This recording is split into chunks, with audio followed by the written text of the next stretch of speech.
ദൈവ തിരുനാമത്തിന് മഹത്വമുണ്ടാവട്ടെ. Bible reading പ്രോഗ്രാമിൽ സംബന്ധിക്കുന്ന ഏവർക്കും കർത്തൃനാമത്തിൽ സ്നേഹവന്ദനം.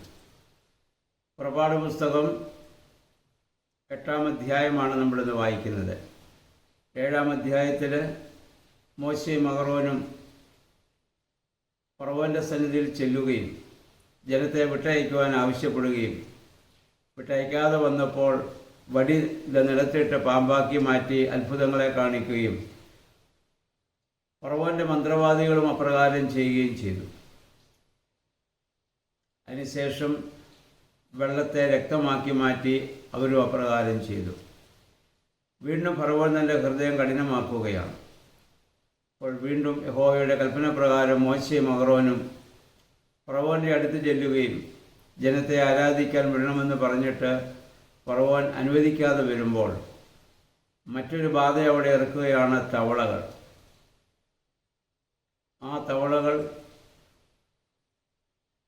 നദികളിലും ജലാശയങ്ങളിലും കിണറുകളിലും ഭവനങ്ങളിലും കിടക്കറകളിൽ വരെ വർദ്ധിക്കുന്ന സാഹചര്യം. മാത്രമല്ല അവയൊക്കെ ചത്തിട്ട് അതിഭയങ്കരമായ ദുർഗന്ധങ്ങൾ ഉണ്ടാവുകയും ചെയ്യുന്ന സാഹചര്യം. അപ്പോൾ ഫറവോൻ മോശയോടും അഹറോനോടും പറഞ്ഞ്, നിങ്ങൾ ദൈവത്തോട് പ്രാർത്ഥിച്ച് ഈ ബാധകളെ നിങ്ങൾ നീക്കുവിൻ, ഞാൻ ജനത്തെ വിട്ടയക്കാം. വീണ്ടും അദ്ദേഹം തൻ്റെ ഹൃദയത്തെ അവിടെ കഠിനമാക്കുന്നതായി നമ്മൾ കാണുന്നു. അത് കഴിഞ്ഞപ്പോൾ അവർ പൊടിയെ നിലത്ത് ആ വടി കൊണ്ടടിച്ച് അത് മുഴുവൻ പേനായി മാറി. പക്ഷെ അത് ചെയ്യുവാൻ അവിടുത്തെ ജനത്തിന് സാധിച്ചില്ല. അവിടുത്തെ മന്ത്രവാദികൾക്കത് സാധിച്ചില്ല. അപ്പോൾ അവർ പറഞ്ഞു, ഇവരുടെ ദൈവം അവരുടെ ദൈവത്തിൻ്റെ വലിയ പ്രവർത്തനമാണെന്ന് പറഞ്ഞു. അപ്പോൾ ഫറവോൻ വീണ്ടും അവരോട് പറഞ്ഞു, നിങ്ങൾ പ്രാർത്ഥിക്കുവിൻ. അത് കഴിഞ്ഞ് വീണ്ടും ഹൃദയം കഠിനമാക്കുകയും അതിനുശേഷം ഈച്ചകളെ വർദ്ധിപ്പിക്കുകയും ചെയ്യുന്നുണ്ട്. അവിടെ ആ ദേശം മുഴുവൻ ഇത് നിറയുകയും മിസ്രയീം ദേശത്തുള്ള ആളുകൾക്ക് വലിയ ബുദ്ധിമുട്ടുണ്ടാക്കുകയും ചെയ്തു. വീണ്ടും വീണ്ടും ഫറവോൻ അവരോട് ആവശ്യപ്പെടുന്നു, നിങ്ങൾ പ്രാർത്ഥിക്കുവിൻ, ഈ ബാധകൾ നീങ്ങിപ്പോകട്ടെ, ഞാൻ ജനത്തെ വിട്ടയക്കാം. ഇവിടെ വായിക്കുന്ന ഇസ്രായേൽ ജനം താമസിച്ചിരുന്ന ഗർസോൻ ദേശത്ത് മാത്രം ഈ ബാധകളൊന്നും ബാധിക്കുന്നുമില്ല. അവരെ ദൈവം അതിൽ നിന്ന് ഒഴിവാക്കി കാണിച്ചിട്ട് പോലും ഫറവോൻ ഈ ദൈവം യഥാർത്ഥ ദൈവമാണെന്ന് വിശ്വസിക്കുവാൻ സാധിക്കുന്നില്ല.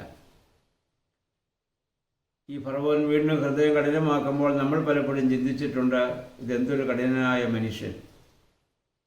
നമ്മൾ ചിന്തിച്ചിട്ടുണ്ടോ നമ്മളും ആ മനുഷ്യനെ പോലെ തന്നെയാണെന്ന്? നമ്മുടെ ജീവിതത്തിൽ എത്രയോ അനുഭവങ്ങൾ ഉണ്ടായിട്ടുണ്ട്.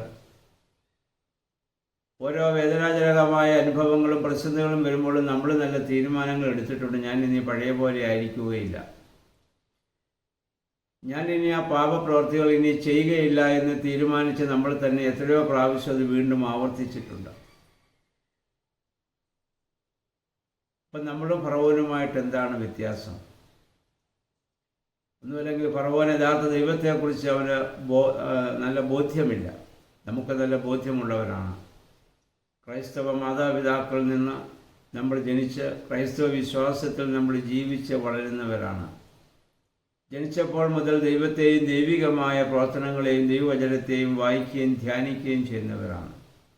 അപ്പോൾ നമ്മളതിൽ നിന്ന് മാറുമ്പോൾ ഫറവോനേക്കാൾ കഠിന ഹൃദയരല്ലേ ഞാനും നിങ്ങളുമെന്ന് നമ്മൾ ചിന്തിക്കേണ്ടതാണ്.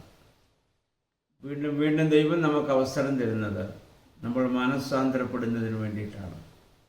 അവസരങ്ങളെയൊക്കെ നമ്മൾ തിരസ്കരിച്ചാൽ വീണ്ടും നമ്മൾ നാശയോഗ്യരായി മാറും.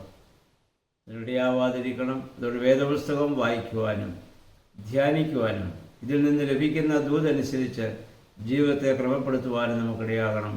ദൈവത്തിൻ്റെ പരിശുദ്ധാത്മാവ് അതിന് നമ്മെ സഹായിക്കട്ടെ. എല്ലാവർക്കും നല്ല ഒരു ശുഭദിനം ആശംസിക്കുന്നു. ദൈവനാമം മാത്രം മഹത്വപ്പെടുവാൻ ഇടയാവട്ടെ.